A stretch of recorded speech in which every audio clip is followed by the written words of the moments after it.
उत्तराखंड में आई दैवीय आपदा को लेकर सरकार और प्रशासन अलर्ट मोड पर है और आज उसी को लेकर उत्तराखंड के विधानसभा अध्यक्ष श्री प्रेमचंद अग्रवाल जी ने घटनास्थल का दौरा किया और उनके साथ उत्तराखंड की राज्यपाल बेबी रानी मौर्य भी थी। तो आइए जानते हैं कि किस तरह से धरातल पर घटनास्थल पर रेस्क्यू ऑपरेशन चलाया जा रहा है और किन मुश्किलों का सामना जो है वो तमाम रेस्क्यू दलों को करना पड़ रहा है। तो सर, सबसे पहले मैं आपसे यही जानना चाहूँगी कि धरातल पर किस तरह से जो रेस्क्यू ऑपरेशन है वो चल रहा है और कौन कौन सी दिक्कतें तमाम एसडीआरएफ और एनडीआरएफ की टीमों के सामने आ रही है, जैसा कि आपने देखा होगा वहाँ जाकर। देखिए, आप ये समझिए कि 7 तारीख की घटना के बाद लगातार जिस प्रकार से वहाँ रेस्क्यू ऑपरेशन चल रहे हैं और मुख्य रूप से अब हमारा जो एक फोकस सभी लोगों का है, जिस टनल में हमारे कुछ लोग फंसे हैं, ऐसा माना जा रहा है कि लगभग 35 के लगभग संख्या वहाँ फंसी है, उसको कैसे निकाला जाए। और उस टनल के सामने तक हम लोग गए, हमने देखा कि हमारी 2 जेसीबी वहाँ लगी थी, एक जा रही थी एक आ रही थी। मलबा निकालने का लगातार उनके द्वारा जो प्रयास किया जा रहा है, उसके बावजूद अभी हम लोग उस टी पॉइंट तक नहीं पहुंच पाए, जहां पे एक संभावना लगती है कि वहां से हम आगे यदि बढ़ेंगे तो जो 35 लोग फंसे हैं उनमें से हमें कुछ एक किरण जगेगी कि भाई इसमें वो लोग हैं। तो ये समस्या वहाँ पे है, क्योंकि वहाँ बार बार टनल के अंदर जब जाते हैं तो मलबा बहुत आता है, पानी आता है। और आज अभी थोड़ी देर जब हम लोग उसके बाद जब निकले तो जानकारी ये भी आई कि नदी में भी पानी बढ़ के आ गया, तो उसको रेस्क्यू ऑपरेशन में कहीं ना कहीं दिक्कत आई। लेकिन प्रयास जारी है। जिस प्रकार से मैं माननीय प्रधानमंत्री जी ने बहुत जल्द इस पे एक्शन लिया, माननीय गृह मंत्री जी ने एक्शन लिया और यहाँ तक बात आई कि सारी, चाहे हमारी सेना हो, एनडीआरएफ हो, एसडीआरएफ हो, हमारा स्थानीय पुलिस प्रशासन हो, हमारे तमाम प्रशासनिक अधिकारी हों, उन्होंने बहुत तेज़ी से मुस्तैदी से वो काम किया। लेकिन ये भी आप समझिए, पहाड़ पे पहाड़ जैसी समस्या रहती है और उस टनल तक पहुंचने के लिए भी जिस प्रकार से वहाँ सिल्ट है, जिस प्रकार से गाद है या मिट्टी बहुत ज़्यादा उसमें स्थिति में है, तो ये समस्या आ रही है। उसके बावजूद एक बार ये आया कि उसको ड्रिलिंग करके भी हम कुछ ऐसे और भी उपाय कर सकें, तो वो भी शायद उस पर सक्सेस नहीं हुए। ऐसी भी कोशिश हो रही है कि जो ये 2 हमारी मशीनें हैं, उसके अलावा भी कुछ और नई टेक्नोलॉजी की जो मशीनें हैं इधर उधर से मंगा के और उसमें गति लाई जा सके, उस पर भी एनटीपीसी और वहाँ के अधिकारी लगे हैं। और पूरा जो वहाँ का हमारा जो विशेषज्ञ लोग हैं वो हर चंद ये कोशिश कर रहे हैं कैसे उन 35 या 36 या जो भी लोग वहाँ पे हैं फंसे हुए, उनसे उनका किस प्रकार से कांटेक्ट हो सके, वो आज किस स्थिति में वो जान सके। ऐसे में बहुत मैं तो उनका भी धन्यवाद कर रहा हूँ जो उस रेस्क्यू ऑपरेशन में लगे हैं, तो वो भी बहुत रिस्की अभी भी, उसके बावजूद मैं उनका धन्यवाद दे रहा हूँ कि बहुत हिम्मत के साथ वो काम कर रहे हैं। और उम्मीद है, देखिए अभी हालांकि 4-5 दिन हो गए हैं, लेकिन उम्मीद कर रहे हैं कि जल्द उसमें हमें कुछ सफलता हासिल होगी।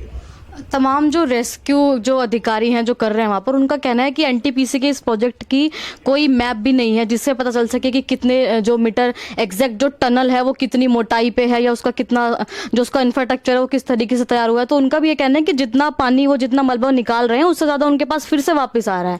तो इसके बारे में आप क्या कहना चाहेंगे कि क्या उसका इस प्रोजेक्ट का कोई ऐसा मैप, कोई ऐसा आकलन ऐसा नहीं किया जा सकता कि जो हेल्प कर सके इस रेस्क्यू को लेकर?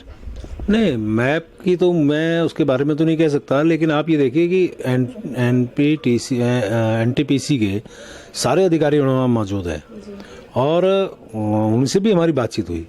और मैप तो कोई बहुत बड़ी चीज़ नहीं है, लेकिन जिस प्रकार से वो बहुत शिद्दत के साथ लगे हैं, और मुझे ऐसा भी कहना है कि उनका छोटे से लेकर बड़ा उनका अधिकारी तक, उनको हर अपने प्रोजेक्ट की जानकारी रहती है। अब सिर्फ टनल की बात आप करें तो टनल पे तो मैप की कोई आवश्यकता मुझे नहीं लगती कि बहुत ज़्यादा है। अब आप देखिए कि जहाँ से एक टनल जा रही है, आगे टी पॉइंट है, उसके आगे फिर 3-3.5 किलोमीटर की टनल है, तो उसके लिए मैप का तो मुझे लगता नहीं कि बहुत ज़्यादा समस्या आएगी। समस्या है कि हम अंदर घुसे कैसे और वहाँ से सिल्ट हटे और उसके बाद हम आगे बढ़े, वो समस्या आ रही है। क्योंकि अभी टनल पे हम लगभग 80 मीटर के लगभग अभी अंदर तक हम जा पाए हैं, तो उसके आगे की समस्या तो सिल्ट के कारण आ रही है ना। वहाँ पे जो पानी है, गाद है, जो भी कहिए आप, तो उसके कारण समस्या आ रही है। मैप का कोई आधार नहीं है। हम तो आगे बढ़ने के लिए काम कर रहे हैं ताकि उनसे हमारा सीधा संपर्क हो सके, और ये मैं उम्मीद कर रहा हूँ कि जिस प्रकार से वो लगे हैं, और मैं तो आशावान हूँ कि जल्दी उस पर हम लोग कॉन्टैक्ट्स में आ जाएंगे। और सर, उत्तराखंड में लगातार जो ऐसी आपदाएं हैं वो आती रहती हैं और समय समय पर हम इन सभी को फेस भी करते हैं। तो आपको लगता है कि उत्तराखंड जैसे पहाड़ी राज्यों के लिए एक ऐसा इंस्टीट्यूट या एक ऐसी संस्था बनाई जानी चाहिए जो समय समय पर इन घटनाओं से पहले या ऐसे खतरे वाली जगह है वहाँ पर उनका आकलन करे और समय पर चेतावनी दे सके? बिल्कुल, ये बात आपने बहुत अच्छा कहा है, और वास्तव में ये सब होना भी चाहिए। क्योंकि ये जितने भी हमारे प्रोजेक्ट्स नदियों के ऊपर हैं, पहाड़ पे हैं, और वहाँ इस प्रकार की घटनाएं पहले भी हुई हैं। और जिस प्रकार से 7 फरवरी को अभी 2021 में हुई है, और आगे की संभावना बनी रहती है। तो ऐसे में इस प्रकार के संस्थान यदि बनते हैं तो अलर्ट मोड पे आने से हमें थोड़ा सा एक संकेत तो मिल ही जाएगा। और ऐसी मैं तो उम्मीद कर रहा हूँ कि सरकार इस पे भी विचार कर रही है। अभी माननीय मुख्यमंत्री ने 14 लाख रुपए उसके लिए रिलीज भी किए हैं। तो ऐसा लगता है कि इन चीज़ों की आवश्यकता तो है।